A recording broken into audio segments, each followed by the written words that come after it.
सत्यानाश हो गया, तो फिर ये नो डाउट प्रॉब्लम ये आते बहुत रहे। सारे मैं ऐसे लोगों को जानता हूं जिन्होंने, अच्छा हैकर्स भी होते थे ना, वो इंतजार करते थे कि जब आपकी वेबसाइट कंप्लीट हो गई, इट्स रेडी टू गो, तब उन्होंने एक्शन करना होता है अपना, ताकि वो जो भी मांगे आपको देना पड़ेगा। आपको देना पड़े, क्योंकि आपने पूरी पूरी मेहनत की हुई है, वेबसाइट डिजाइन करवाई है, उसके पेजेस अपनी तरफ से वो बेहतरीन करके बनाए हैं, तो जैसे ही आपका पहला दूसरा दिन हुआ वो आपकी वेबसाइट बंद हो गई। और फिर इस तरीके से Shopify on the other hand is very secure, उसको कॉम्प्रोमाइज करना या उसको इस तरीके से हैक करना है वो करना बहुत मुश्किल काम है।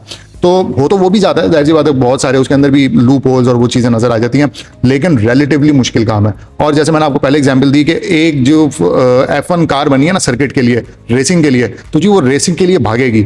तो इसी तरह जो शॉपिफाई बनाया गया है ना, वो ई कॉमर्स के लिए बनाया गया, तो वो ई कॉमर्स अगर आपका स्टोर है तो वो उसके ऊपर भागता है। अच्छा, यहाँ पे ना वर्डप्रेस और शॉपिफाई की जिस तरह बात करें, आपने कहा सिक्योरिटी की बात की है, तो इटसेल्फ मैं समझता हूँ कि शॉपिफाई की सिक्योरिटी इसलिए भी बेहतर है कि वो अपनी होस्टिंग खुद दे रहे हैं। एग्जैक्टली, ठीक है। और यहाँ पे हम क्या कर रहे हैं, थर्ड पार्टी शेयर्ड होस्टिंग, और जो हमें लोकल होस्टिंग, और हमें पता भी नहीं है कि उसके अपने एसएसएल ठीक है या नहीं, उनकी अपनी प्रोटेक्शंस क्या हैं।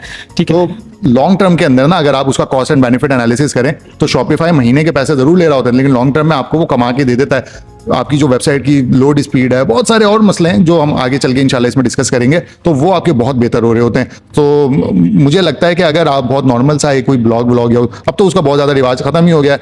2014, 13, 12 की बात बता रहा हूँ कि लोग ब्लॉग्स बनाते थे, लिखते थे डायरी की जगह वो, लेकिन अब तो खैर ई कॉमर्स वेबसाइट्स हैं। तो मुझे लगता है कि शॉपिफाई, लेकिन शॉपिफाई के भी अपने फिर मसले हैं, जाहिर सी बात है, आपने उसको कार्ड से पेमेंट करनी है, उसके पीछे कोई कार्ड लगाना है, कार्ड के ऊपर इंटरनेशनल ट्रांजैक्शन उसकी, तो उसका भी हमारे पास एक लोकल सोल्यूशन मौजूद है, उसकी भी हम इंशाल्लाह बात करेंगे।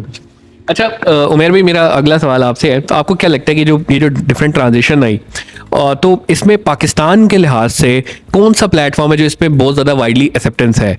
और हमने देखा है कि पाकिस्तान में एक बहुत उभरता हुआ नाम भी इस वक्त कॉमर्स पर जिनको रिटेल की तरफ से आ रहा है, तो शुक्र है एक तो पाकिस्तान के नेचर को देखते हैं कि सबसे पहले शॉपिफाई, अब हमें ये तो समझ आ गई शॉपिफाई पे जाना है, इट्स फ्यूचर, वो सही है, लेकिन अभी भी पाकिस्तान के बहुत सारे ऐसे मसले मसाइल हैं जो कि शॉपिफाई उसकी डेवलपमेंट नहीं खोलता, वो आपको एक्सेस नहीं देता। आपने चेकआउट पे कुछ करना है आप नहीं कर सकते, आपने करेंसी शिफ्ट करनी है वो नहीं कर सकते। तो कॉमर्स जैसा प्लेटफॉर्म इसमें कैसा रोल प्ले कर रहा है, और आपके मुताबिक क्यों अभी तक कोई पाकिस्तानी नीड्स को कैटर नहीं कर पाया?